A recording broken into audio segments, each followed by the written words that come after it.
Hey guys, welcome back to the channel. We've all struggled with having the motivation to do the things we know we should do. Today we're going to talk about why we sometimes have trouble following through with the things that will be good for us. Before we get into it, if you wouldn't mind hitting the like button and subscribing, I would be very grateful. Also ding the notification bell to be notified every time we drop a new video.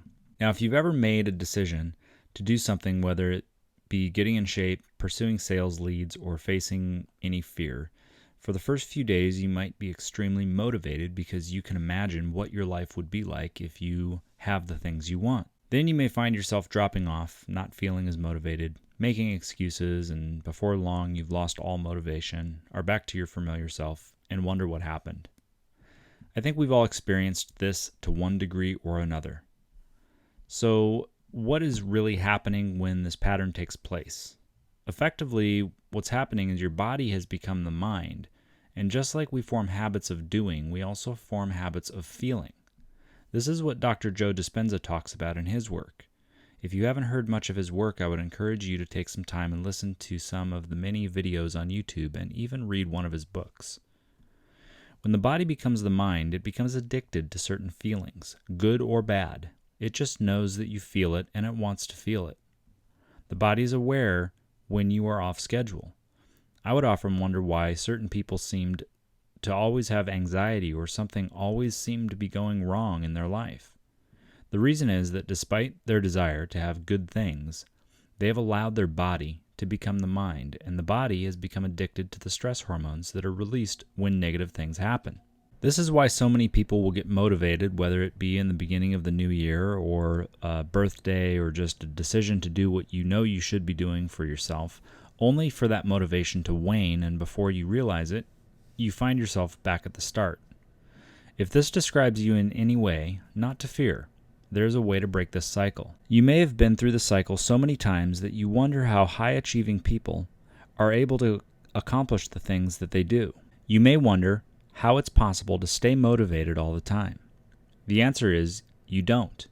Motivation is a luxury. The difference between high-achieving people and the rest of the world is not the level of motivation they have, but rather the level of discipline they have. When anyone has motivation, it's easy to say, "Can't wait to get my workout in today." Every motivated person reflects this sentiment. The difference being, when motivation dwindles, the high-achieving person says, "I don't feel like going, but I'm going anyway." Discipline is where you effectively force your mind to control your body and the things that have become automatic. When your body-mind says, "Stop, it's too difficult," discipline says, "Keep going." We must dehypnotize ourselves from limiting beliefs.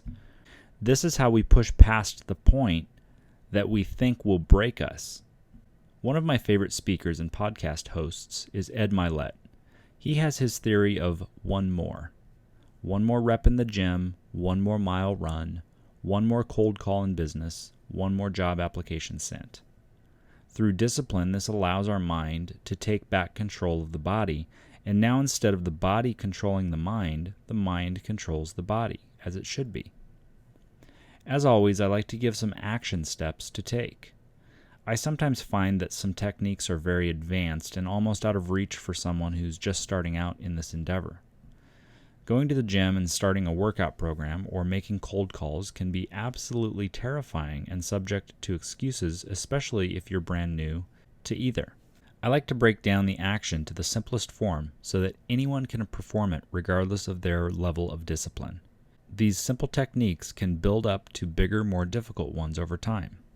Think of it as leveling up. The same way one might level up in a video game, you can do the same thing in life. You start out learning the controls on an easy level, and then the difficulty gets more and more challenging as you progress. So here's the exercise for today's video.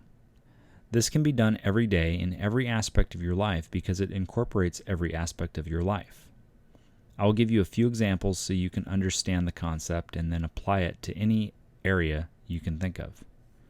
Remember, what we're doing in this exercise is reclaiming the mind as the mind, and essentially putting the body in its place as the servant of the mind. So the first thing you can do is when you walk into your house after work, you immediately want to sit down and relax. Don't do that just yet. Fight the urge to sit down and get comfortable just for a short time. You could take the trash out real quick or even just stand by your chair. As your body is screaming at you to sit down already, just calmly remind yourself that you are in control and that you will sit down when you decide, not when your body says to. Another example would be if you have made a commitment to go to the gym. At the very least, go to the place. Even if you don't go in, sit in the parking lot. You are creating a new habit this way by taking the time to actually go. Set yourself up for success. Do something that will trigger you to remember what you learned in this video. For example, place your social media apps on a different page so when you mindlessly go to look at Instagram or Facebook, you will have a moment where you can realize what you're doing before you do it. Then make your decision to hold off on opening your app until a specific time. Whatever you're doing in your everyday life, before you do it, ask yourself, is my body controlling this or is my mind? If it's an automatic reflex, more often than not, it's your body making the decisions because it has become chemically dependent on the hormones that are released during that activity. Finally, if we incorporate the theory of one more, we will walk one more step, send one more email, spend one more minute on the phone with our loved ones, give one more dollar to charity, practice our skill for one more hour.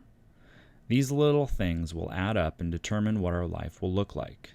If we can remember to practice this concept of breaking the habits that have become automatic before long, we won't recognize our old self. We will no longer identify as someone who struggles with motivation because we will be disciplined and see motivation for what it really is, a luxury, something that is nice but unnecessary for our success. I hope this video was helpful, and if you stayed until the end, I thank you so much. Please share this with your friends. Like and subscribe, and make sure to hit that bell notification so you don't miss any of our important videos just like this one. Thank you again for watching, and until next time.